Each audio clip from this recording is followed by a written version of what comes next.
Alright guys, so welcome to today's giveaway video. In today's giveaway video, I will present you a OP Scalpel move.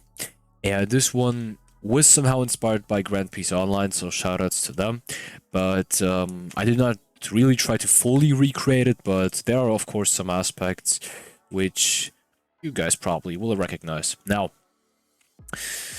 I'm gonna present you some interesting features right here. So of course the first one is the attack itself. You're able to cut out an enemy's heart, pick it up, and you're also able to drop the heart to others so that others can touch the enemy if you guys want to.